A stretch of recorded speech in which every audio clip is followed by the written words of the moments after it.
views and opinions expressed do not necessarily reflect those of Access Fort Wayne, the Allen County Public Library, or any other supporting groups. If you'd like to produce a show, call us at 260-421-1250.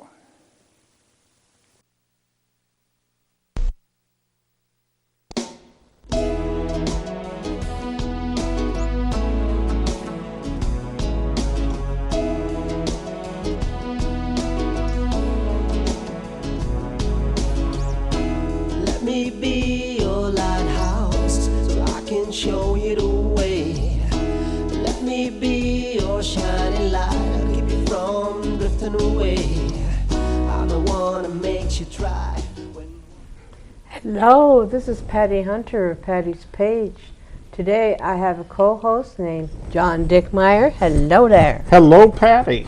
And to his right, it is State Representative David. Hi, David, yes. David Wolkins. He's Indiana House of Representatives here in Indiana. And we have questions for you, sir. Okay. Elections are coming up. Oh my goodness. Oh dear. Busy time. Busy time. So, I'll start off, where were you born and raised? I was born and raised in Warsaw, Indiana. I've spent 73 of my 74 years there in Warsaw. 1 year I went out to California and taught school, but other than that, I've been born and raised in Warsaw. So, while growing up, who had influenced you the most? I'd have to say my parents, because they were pretty strict with us. We lived out on a small farm, and we didn't get too far out of bounds. But I'd say, growing up and later on, I had a math teacher. I was in all the accelerated math classes. I had a math teacher named Esther Fleiter, who was an absolutely amazing teacher, and she instilled in me the love for learning. We had a great time in her math classes, and I think I give her credit for me becoming a math teacher. You became a math teacher? Yes. Yes. Merciful heavens. So how long were you in that then? I taught school for 11 years, 10 years. My first year I went out to Southern California and taught 1 year, and then came back and taught in the Warsaw schools for 10 years. Taught math, physical education, and then I coached cross country and track at Warsaw High School. So where did you go to? Did you go to college or university? Or? Yeah, I went to college. It's one of our small church school called Greenville College, Greenville, Illinois. I got my Bachelor's of Education there. Came back, and while I was teaching, you were pretty well required to get your master's degree. So I came to St. Francis here in Fort Wayne, got my master's in education, and so those are my 2 degrees.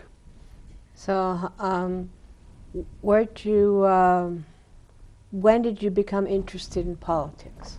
Actually, it kind of hit me. My dad was on the Winona Lake Town Board. At that time, we actually lived in Winona Lake, which is right next to Warsaw. And he was on the town board, and he passed away in 1969. Oh. And I was a local school teacher and active in lots of different things, and so they asked me if I would like to fill his position, so I did.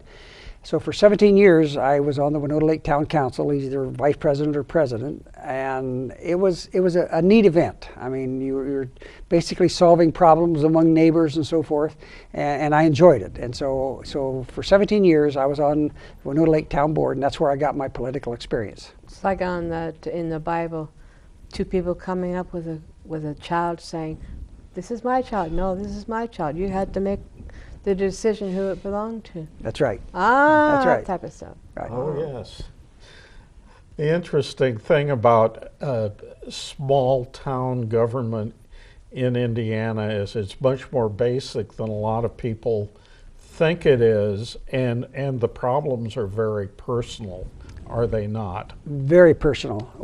I still remember we had neighbors in Winona Lake. The property lines are very, very close to each other, and nobody really paid that much attention to them. And one of them was raising rabbits, and the other didn't like it. So their garage door, they would open it around, and they would get on the neighbor's property, and those things would actually come to the town board to try to settle.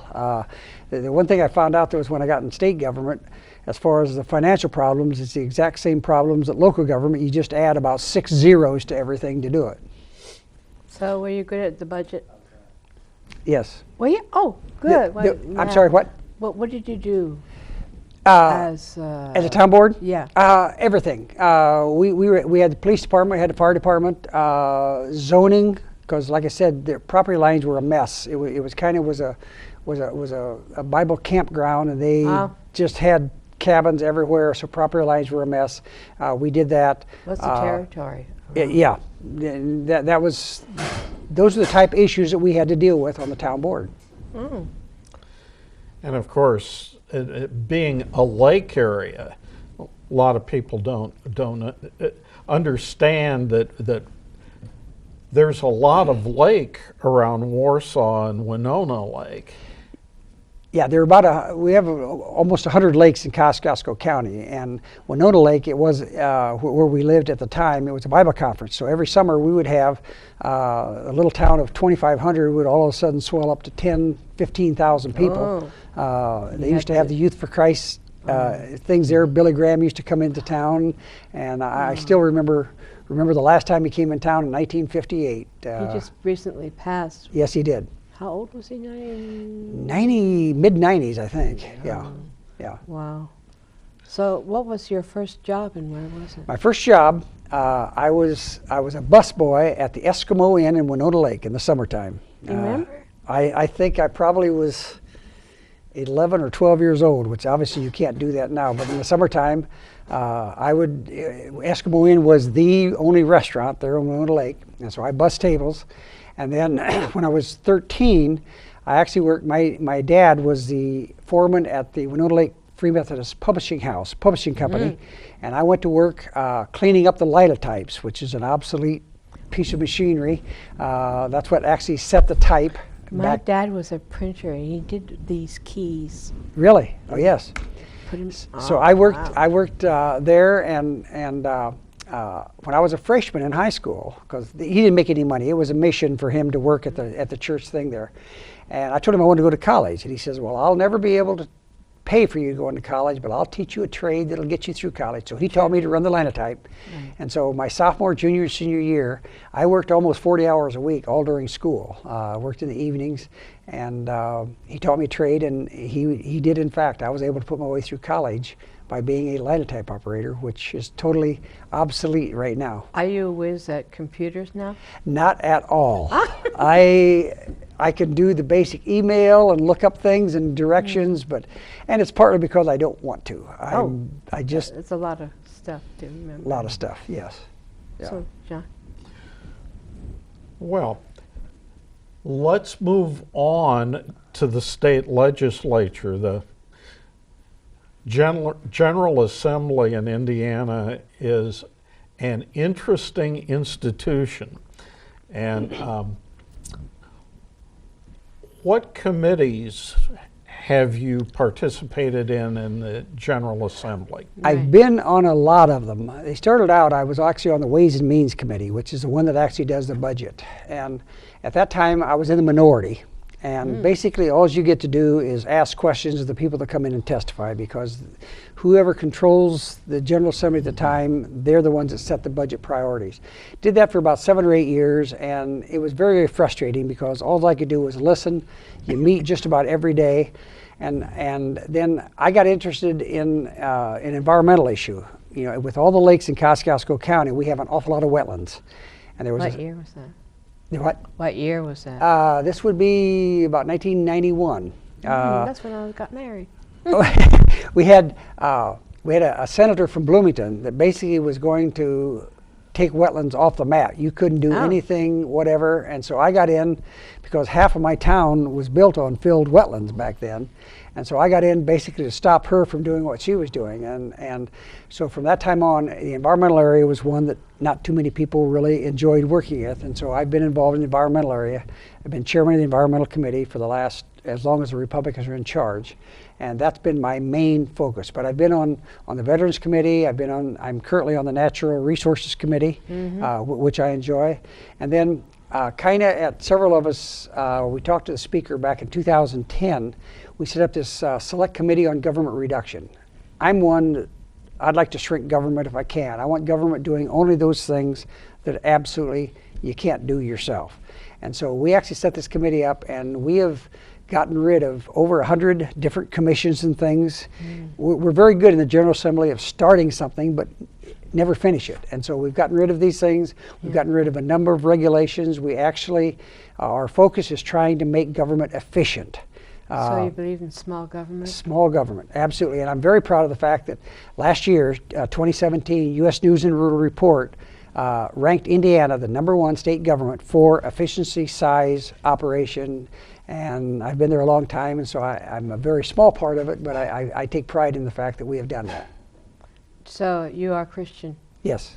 And you are pro-life advocate? Very much so to pro-life speak? advocate, yes. That's cool. Have been all my life, So yes. in where you're at Warsaw, other pro-life groups there? Yes, yeah. Warsaw has a very active pro-life group. They've just joined with Fulton and Columbia City and so forth. Every year at their main fundraiser, Pro-Life Banquet, they have close to 1,000 people that show up. It's a very moving event. They always have a very good motivational speaker. They're very active. They have billboards. They do all sorts of things, and it's a very good active group.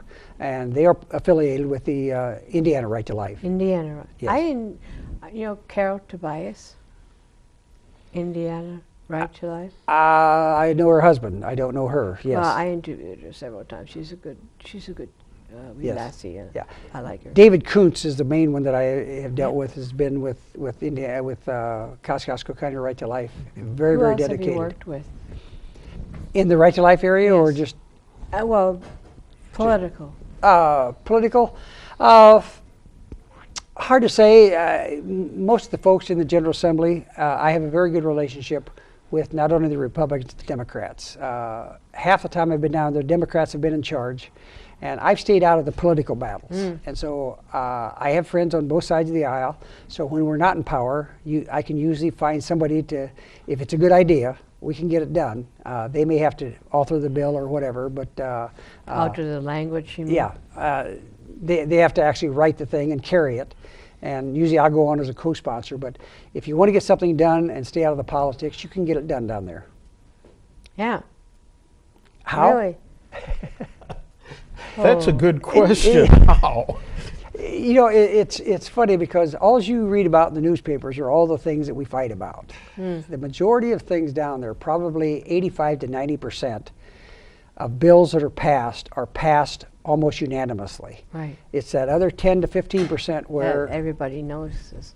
and those are the ones that make the press and get all the publicity. But And the things bad can be press, done. My big focus down there has been not so much what I want to get done, but what I want to stop from happening. I like small government. I don't like regulations. So every year, we have between 1,000 and 1,500 new proposed bills, and I try to go through and stop all the ones that are unnecessary. So I play more defense than I do offense down there. So where do you work now? You work in where? Right now, I'm retired. You're retired? Yeah, I am retired. Have been. So the General Assembly, while they say it's a part-time job, it can be as full-time as you want to make it, and that's what I do. Are you running for anything this Yes, May? I am running again for state rep, District 18. I have an opponent this year, a gentleman out of Silver Lake. Good gentleman. I have nothing bad to say about him. He actually came down, and last year I showed him around because last year I was still having physical problems, and I thought I would not run, and pretty much I had decided that I wouldn't run. So he came down with the idea that he was going to do it. There were about 4 people that actually were interested in the job that I showed around, introduced them to people. When I changed my mind and decided to run again, they all dropped out, but my opponent didn't, and that's fine. We'll have some good But conversation. I'm glad you're back in. Thank you. Thank you. The committees that you were involved with throughout the years, are you involved with any of them now? Or? Yeah. Still, I'm the chair of the Environmental Committee, so anything That's that comes good. through, and every year, Department of Environmental Management always has a bill or two that they need for cleanup. Federal laws change, whatever, so we have to change Indiana law. And so I always carry all of those laws for, the majority of them, for the Indiana Department of Environmental Management. Other than that, like I said, I carry very few bills. I've had... Oh, did you put one through? A bill? Yes. What was it? Oh, yeah. Can you talk about it? Or? Yeah. Well, this year, like I said, the items bill, we put it through.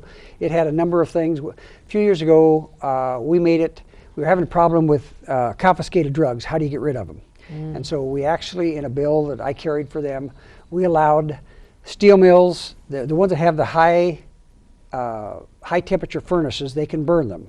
Certain conditions and so forth.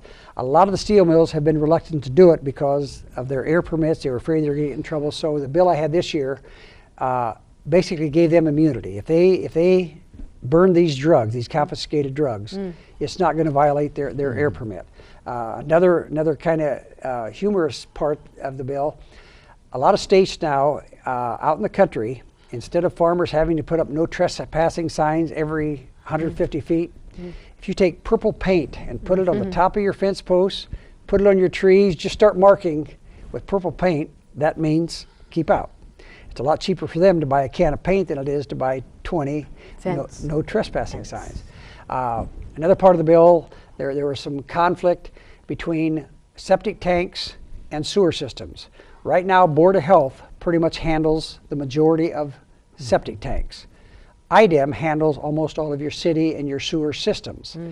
Which is better, septic or sewers? They both, probably the sewer systems are better. Because they always flow. Yeah, and they're much more regulated than septics are.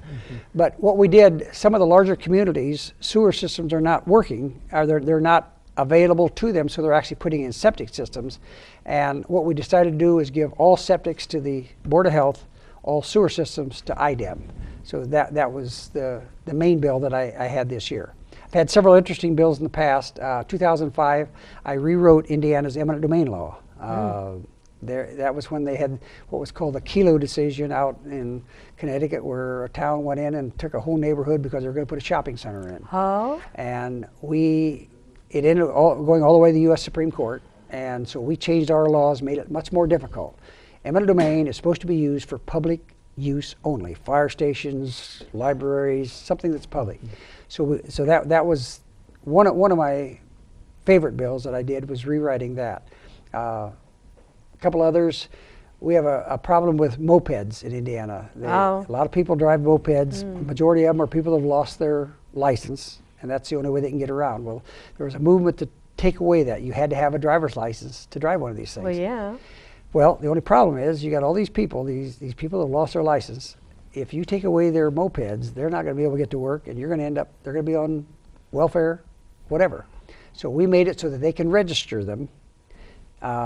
And if you see somebody riding a moped in December, it's not because they want the wind in their hair. It's because they have no other way. They have no other way of getting there. So I rewrote that. Another one, mini trucks. I don't know whether you know what a mini truck is or not. It's a little tiny van thing? mini truck. They're little Japanese things that come over. They're four-wheel drive. Love them out on the farm, but those were illegal. And so I made it so that those are legal. You can't license them. And that was it. And the last one, and I'm taking up too much of your time here. You're not. I was very concerned. The Environmental Protection Agency under the Obama administration was very, very, very progressive. President Trump has them under control now, but at that time I had a bill called No More Stringent Than. It simply said that Indiana Department of Environmental Management can adopt no environmental rules that are more stringent than the federal EPA's. Business loved it, manufacturers loved it. Took me several years to get it done, but I got it done. Governor Pence at the time got drafted to be vice president. For political reasons, he vetoed it. But we came back the next year and overrode his veto. So I'm the only one that has ever overridden the vice president in one of his bills. All right. So we don't talk about that too much, but those are the main bills. But like I said, the majority of my time is spent stopping bills that I don't think are necessary. The interesting thing in the environmental area is the impact that many of those federal regulations had upon agriculture. And Indiana being an agricultural state to a large extent, that caused some real problems, particularly with family farms. a lot of problems. I mean, they were getting to the point where they were going to start regulating dust off of these farms. Yeah, dust. And when you go out, when you're plowing a field, if it's a hot day, you're going to have dust. Right. Another big thing that they went after was, they called them waters of the United States. And basically every stream, every creek, whatever, was going to come under federal jurisdiction. And once they come in, you can't do anything. And That's so not right. yeah, it wasn't. And it's been in court for many years. Any luck They've with it? actually stopped it Oh, good. from happening. It has not gone into effect. And under the current administration, Scott Pruitt, I think probably there are certain navigable waters that we need to have federal jurisdiction over. But little Little creeks and creeks all and that. things, we Yeah. don't. that's We have drainage boards in our counties that can take care of that and so forth. So You don't have any pipeline coming in to your area? not that I'm aware of. Southern Indiana had a big pipeline a few years ago, and that was very controversial. They were trying to stop it and so forth. Native Americans and Yeah. I hear you. Yeah, it wasn't quite as big as the Keystone Standing Pipeline Rock, yeah, situation. Standing Rock. Yes, in Standing Rock, I watched that one very intently, all the different things that happened there. But pipelines are still about the safest way to transport that stuff. If you don't put it in a pipeline, you're going to put it on a truck or a train, and those things have accidents. Oh, you are running for state rep for District 18? Yes. What's the boundaries of District 18? It's kind of a weird one. It takes in parts of 4 counties. It has the southern part of Kosciuszko County, so it's from Warsaw south, Silver Lake, Claypool, Pierceton, Sidney. Takes all of Wabash County, and then it goes over actually into Marion. I have 2 precincts over in That's a large territory. Grant County. It's it's 55 miles. You have staff and all that to help you. I have 1 person. Whoa. Is all I have, and she does the majority of the legwork, answering questions and so forth. Anything she can't get done, she calls me. And then I also have 1 precinct over in Peru, so it goes from Peru to Marion up to Warsaw. Actually, I had the mayor of Marion, who is Wayne Siebold, the Olympic guy. He was actually one of my constituents. And I'll have to be honest with you, I didn't do a real good job of spending a whole lot of time down in Marion because we had lots of reps that live down there. Yeah. They know the community, Right. and I let them take care of most of it. Sure, sure. You know, it's getting towards the end of my show. John, you have any questions for him? No, go ahead. Go ahead. No, so it's quiet for the rest of the Oh, I won't be quiet. Uh-oh. Oh my.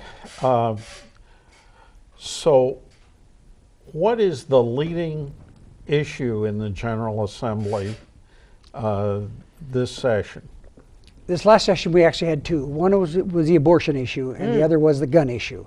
both strong. Both strong, yeah.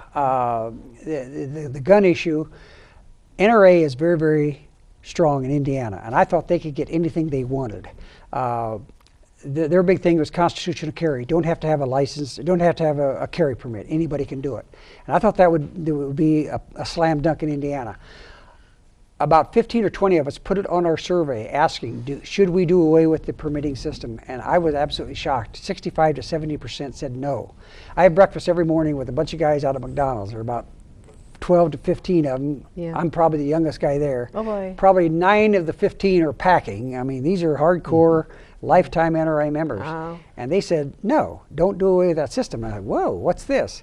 So I put it on my survey, and like I said, 65 to 70% of the people do not want it. That's, Second Amendment? yeah, I mean, they all support the Second Amendment, but they still want to keep the permitting process in place. So that came down to the final couple days, and it didn't happen. That was the big issue. The other was the abortion issue. Representative Knisely filed a bill, House Bill 1097, that basically made abortion illegal. Yes. I'm glad we're doing that. A lot of us got a lot of criticism because we didn't jump on board with it. We all believe in that concept, Yeah. but what would happen if that bill would have passed? It would have immediately, they've got an injunction, and it would have, every time we pass something, ACLU goes to court. The courts lose, we lose in the courts. We not only have to pay our legal fees, a couple $100,000, we have to pay ACLU's legal fees. And that we just decided until the Supreme Court changes over, When will and we that have a be? chance. We're hoping Trump, and that's where the impetus for the pro-life people needs to be, is to change that Supreme Court. Yes. As soon as that gets changed, then I think you'll see Roe versus Wade being tossed out, and it will at least allow the states to ban abortion if they want to. But right now, there's no way. I mean, every time any state does anything to totally ban abortion, Yeah. it goes to That's, court and we lose. Yeah. Those are the two big controversial issues we had this year. What abortion is, killing our babies. People make money off Planned Parenthood, of course. Yeah, that's one of the things that's a lot of conservatives are frustrated with the Republican Party, because we are the pro-life party. Yeah. We basically were going to stop funding Planned Parenthood, Right. and it hadn't happened yet. No. So they're very disappointed in us. Yeah, people are still waiting. They're still waiting for that. Same thing with Obamacare. You know, everybody that got elected in 2010, they were going to undo Obamacare, and that hasn't happened. Hopefully, at some point, we will get things done. You just have to re-educate the whole country about what abortion is, how evil it is.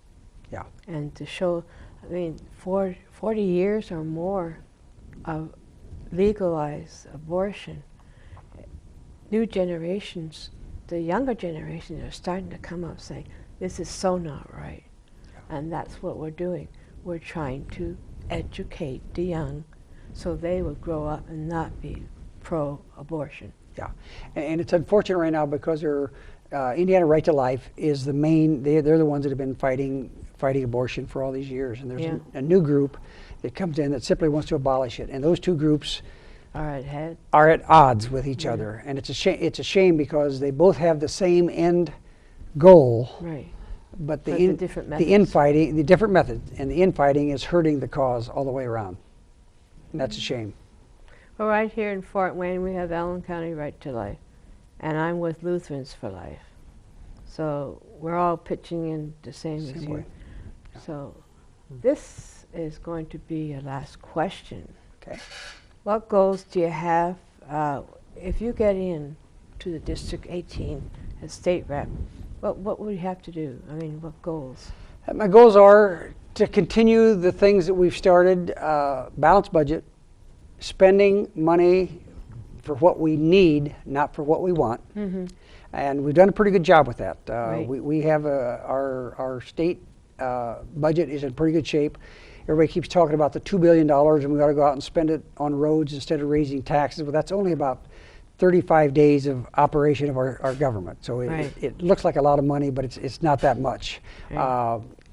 That, and I want to keep unnecessary rules and regulations from coming into effect. Yes. That's my goal. It's time consuming and it's just. Yeah. Every regulation costs somebody a lot of money. Yeah. And it takes away a lot of your freedoms, and I don't like that. And what would you like to say to encourage my audience, especially when going into politics or something like that? Get involved. All the reps, we've got some pretty good reps here in Fort Wayne. I'm sorry to see we're losing David Long because he's been able to bring a lot of good things to Fort Wayne, being in the position he was in. But get involved, talk to them, let them know what you think. All of them have meetings here and there and whatever. Go to those meetings, encourage them when they do something right, tell them when they do something wrong, and get involved. Because if you don't get involved, lots of things can happen that you don't intend to happen. Well, this is the end of my show. Anyways, thank you, John Dickmeyer, being a co-host. And you, sir. And thank you for inviting me today. David Wolkins. So, sorry. Anyways, this is Patty Hunter of Patty's Page. Do thank you for coming and listening to us today.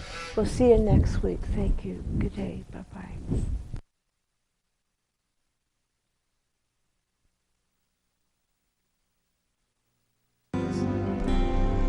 Godspeed.